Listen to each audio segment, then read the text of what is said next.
welcome to Take a Tour with.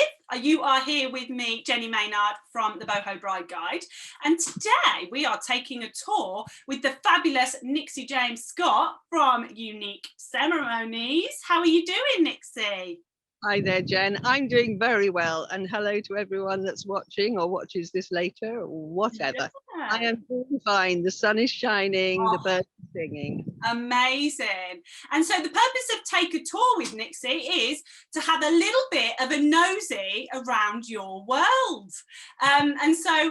Today we're going to have a look at Nixie's sensational garden, and we're going to talk about a bit more about what Nixie offers her wedding couples. So Nixie, I'm going to hand straight over.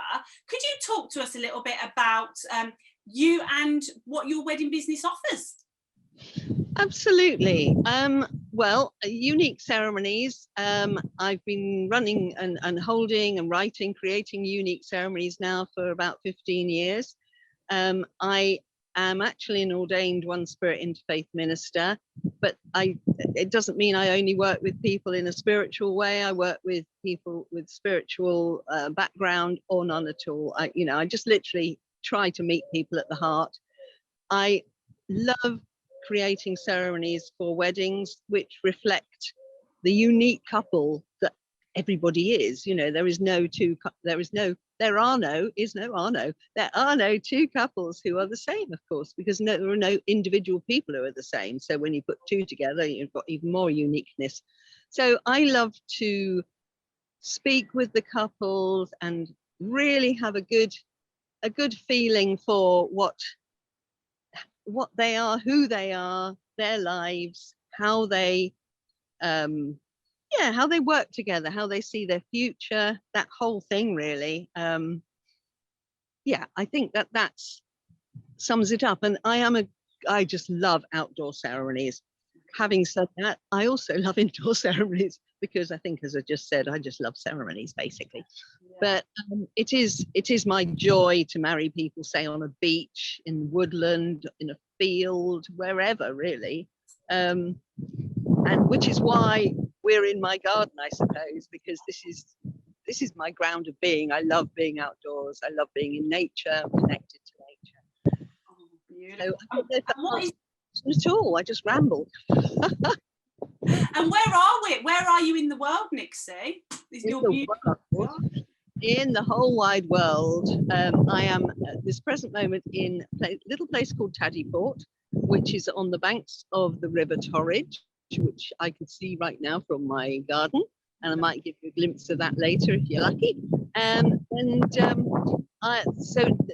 Taddyport is just outside Great Torrington, which is in North Devon. Very, very beautiful North Devon. Of course, a great area for people coming to get married. Actually, we have so many amazing venues here for people, lots of outdoor ones as well, of course. And so it's also close to wonderful North Devon beaches like Westwood Ho and Croyd and Woolacombe. Very blessed to be here. Very blessed. Yeah, beautiful. And what sort of area do you cover, Nixie? Well, I cover the whole of the southwest, really, the whole of the south. Obviously, if it's a distance, then I do obviously have to put a bit of travel costs on, of course, as one would expect. But I would be happy to cover the whole of the UK, and I have done ceremonies all over the UK, really. But my main area, I would say, would be the southwest. Beautiful, beautiful, lovely. And so I wondered if you could give us a little nosy then about your beautiful garden. Oh, go on then, go on. You insist. If I can work out this technology. That's fine. There you go. We've got this factory over there. There's me talking about my beautiful garden. And we have a derelict factory which actually has the most amazing graffiti on it. Yeah. But then if you look beyond, then that's the river. Beautiful. That's the River Torridge, which is gorgeous. So I am on the banks of the River Torridge. And then, just got a beautiful bird started to sing on cue. Walking through my lovely garden.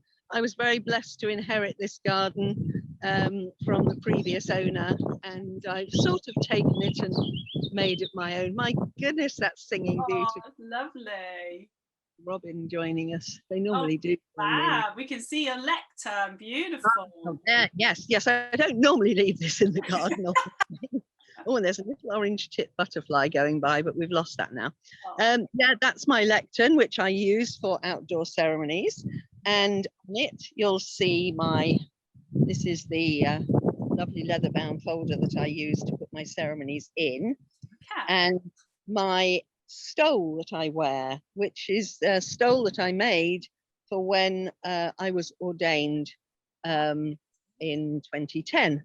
Yeah. And it's got depictions of that's water, air, earth, and fire. And I'm moving around so quickly, I'm probably making people seasick. I do apologize. You're okay.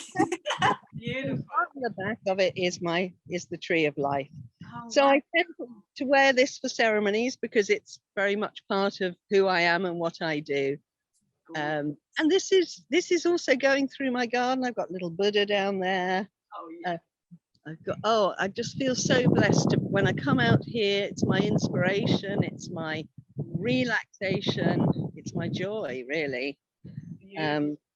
That, and out walking with the dogs, and so lucky to be in such a beautiful area of the world. Yeah. Actually, there's beauty everywhere, though, isn't there? Really, I think. Can be found everywhere for sure. Even looking across at the derelict factory, which for a lot of people is, would be would be anathema to live opposite. But we always found that there's so much wildlife that lives there, so many birds, so much stuff that lives there, that, whatever. So. Oh, it's a pure joy, and the sunshine's come out to say hello as well. Blooming marvelous. It really is, and so this is my piece of the world, my piece of the world that keeps me. I was going to say sane, but I don't know that I've ever been there. But if couples live nearby or are coming down to North Devon to visit their venue, once we're all allowed to get together we are at the moment anyway, in gardens, of course, aren't we already? So unless people want me to come and visit them at the venue, which of course I will do to meet them, lovely to meet people. There's little Robin on that tree. It's lovely to meet people in my garden. They're very welcome to come and have a cup of tea and some scones in my garden, have a look at the river.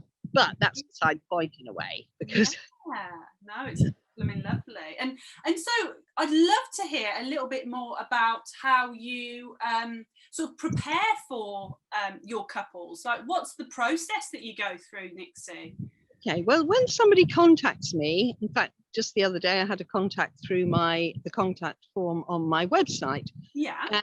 And so obviously email back and made contact. Initially, this lovely couple were just asking me about dates and was I free?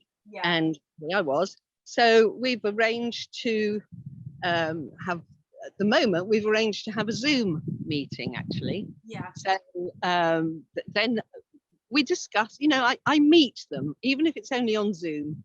I say only, it's brilliant, isn't it, that we can do that, and we've been able to do that. Yeah. And because North Devon is such a destination, Devon is such a destination, sought after destination for weddings, it's brilliant being able to meet people on Zoom anyway, because, we're not necessarily in close proximity. So I meet people, I talk with them, because to me it's incredibly important that we all gel. Yeah. I don't just want to do ceremonies for anybody, and that sounds ridiculous, but if I didn't chemistry for sure. Yeah, exactly. Just as the couple have chemistry in their love and their relationship, for me to express that clearly through my ceremony, we all have to have a sort of chemistry together and really understand, a commonality of how we think and about the world, maybe as well. Yeah. And Nixie, I wondered would you be able to turn round so we'd be able to see your beautiful face? Oh, I'll see if I can find my beautiful face, but yes. Oh, that's the only one I've got at the moment. But I'll have amazing! That's perfect. Okay, so it's the initial chemistry that you need to.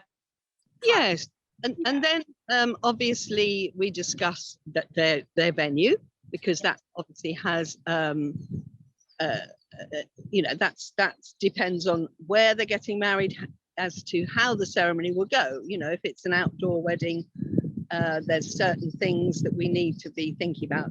Also, things like you know, contingency for weather not being too good, but also, you know, the setup. How many people are going to be there? Who might want to participate in it?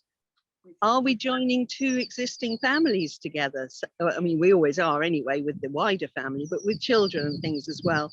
Can we involve the children in the ceremony to literally bring them into two families joining to one? So, you know, we talk about all these possibilities about whether, you know, how traditional they might want it. You know, a lot of people still love to be, I mean, I'm talking about bride, I suppose now, or a groom actually may well want to be walked down the aisle by somebody to meet their groom. So, you know, people still enjoy doing that, and other people would, you know, run 100 miles if you suggest that. So it is totally unique to each couple. You know, I pick out, together we kind of find the thread to start weaving their ceremony together. Yeah, I think, does that make any sense? Yeah, totally. And what sort of thing, how do you go about thinking about the readings and the vows and that sort of thing? Do you work individually or do you work with the couple together? How does that pan out? Well, that's an interesting question actually, because generally with the readings, I would always work with both of them, and often they may well have a friend or a close friend or a family member who wants to do a reading, or they want them to do a reading. And sometimes they will actually invite that person to choose a reading themselves. And sometimes it's been where they don't even know what it's going to be until the day, which is quite brave, I think. So, you know, I'm totally about enabling the couple to be as autonomous as they can be, and to really, you know, make their own decisions with my help.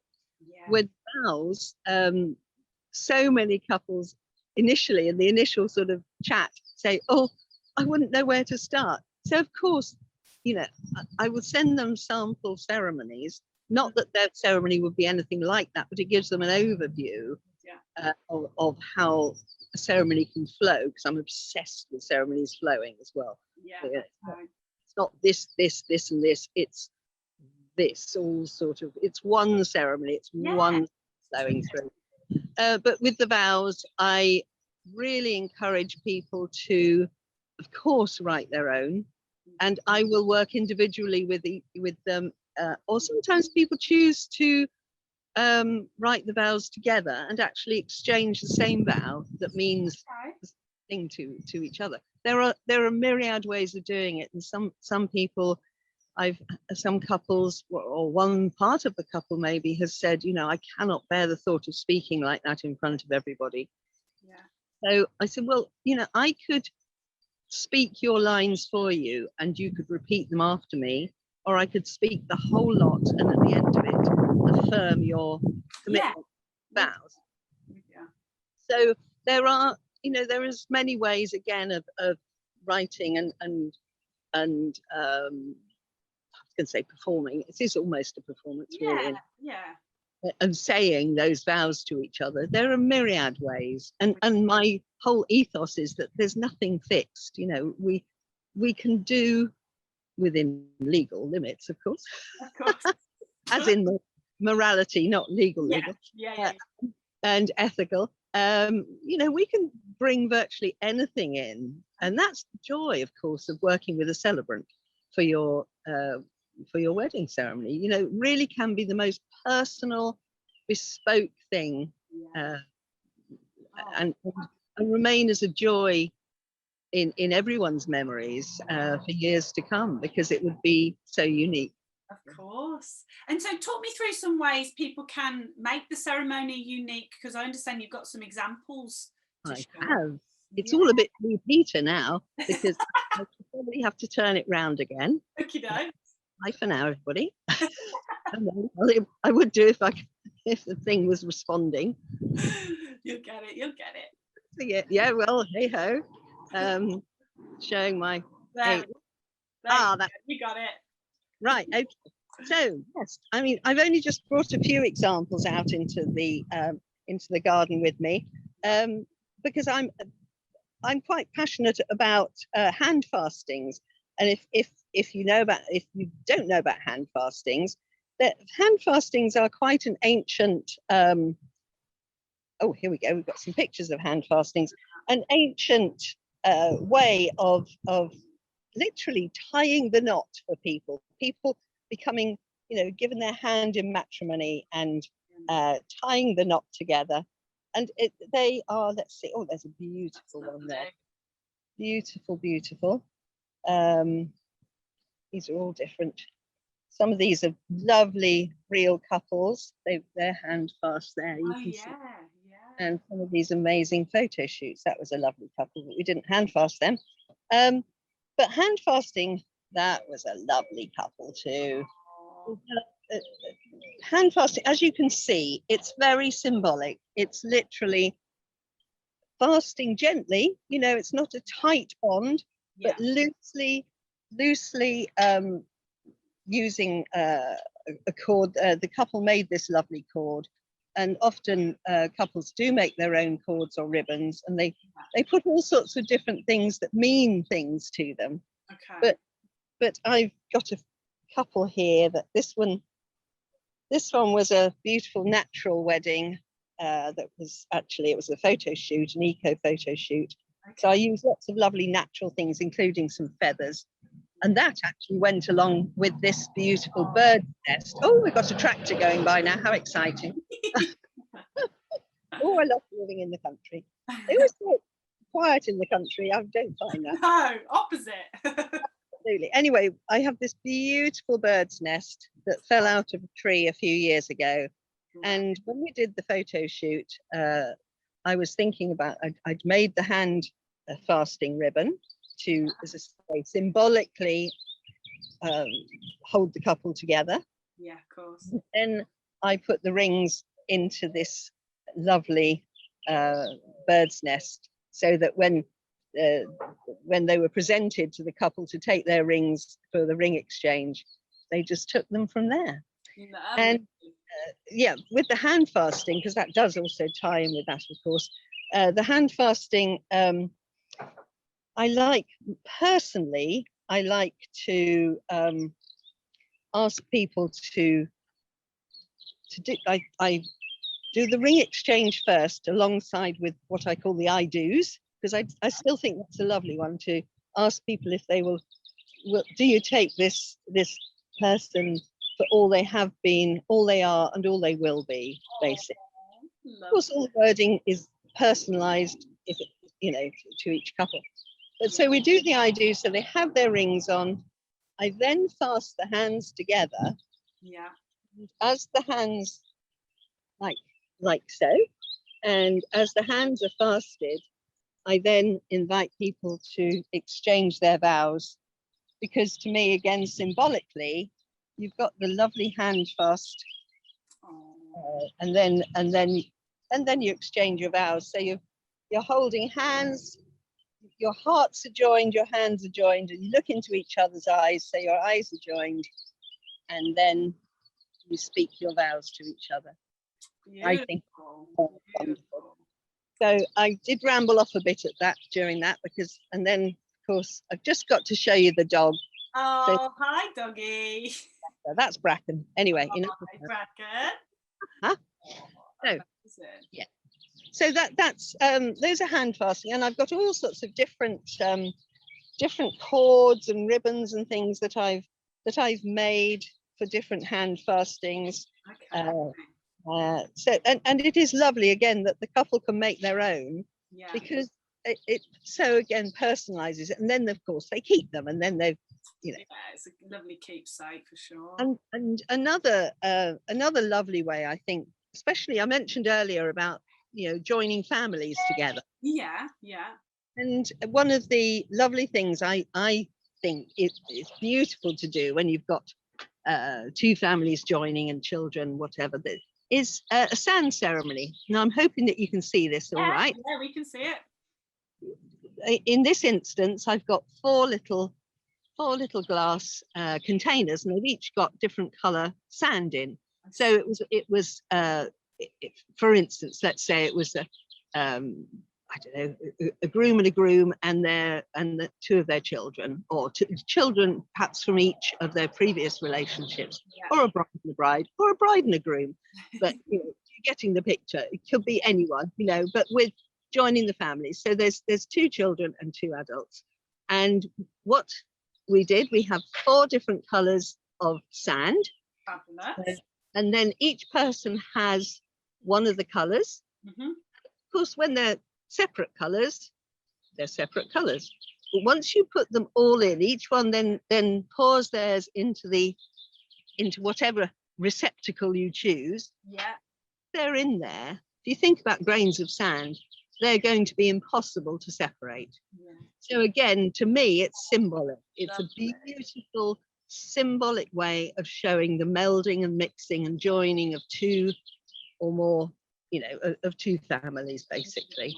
Yeah, I love that. I've heard about it, but I didn't know what the intricacies were of it. So that's really helpful. And of course, it can be much more than that. You know, you'd have all your guests. If you had a small, fairly intimate wedding, you have to have all your guests or your wider family or whatever it is, with each with a different coloured sand. One of my tips, though, I dyed this sand myself, and it took forever. Did it? Now, I'm a great one for doing things myself if I can, but I would advise anyone to just go online and buy it done, because it was very complicated. Oh, brilliant. Well, the symbolism is beautiful. Yeah. So I do love symbolism. You know, there's also things like people, you know, sometimes choose to jump the broomstick, which is another it's another symbolic thing, and actually again an ancient sort of way of showing people moving from one sort of stage of their life to another. You are crossing a threshold, literally. So I do love bringing symbolism in. I love bringing colour in. Yeah. Beautiful. And I love bringing birdsong in, obviously, as well. Golly, yeah, couldn't be better. Oh, well, Nixie, that has been an education. That really has. It's been fabulous to get to know a bit more about you and what you offer at Unique Ceremonies. Would we be able to? There we go. There she is. Amazing. It's been an absolute pleasure. Thank you so much for giving us an insight into your world. And just share with people how they can find out more about what you do and how to get in touch with you, Nixie. Okay. Well, I'm on Facebook, Nixie James Scott Unique Ceremonies. I'm on Instagram, Rev Nixie, I think I am on that. I have a website, which is again unique-ceremonies.co.uk. There's all sorts of ways really of getting hold of me. But it would just be, I'm always happy just to have a chat with people as well. You know, they don't have to feel that they're making any commitment if they talk to me. You know, I'm very easygoing. I'm also, she said modestly, very good at I think by my age, I think I'm allowed to say this now. You are, and you will be anyway. Amazing. But you know, I'm good at putting people at their ease and drawing out that sort of creativity that everyone has around their own ceremony, so that we can, as I say, I don't write the ceremony. I write the ceremony, but I don't make it. It's not my ceremony. Yeah. I help the couple to create the best ceremony for them, basically. You know, that's my task. I sort of interpret and elaborate. Amazing. Well, you've definitely got my creative juices flowing. I can definitely see how you put people at ease and get the best out of them for their ceremony. So it has been an absolute pleasure. Thank you so much, Nixie, and we'll see you soon. Take care. Very welcome. Bless you all. Bye. Bye. Bye. Bye. Bye. Bye.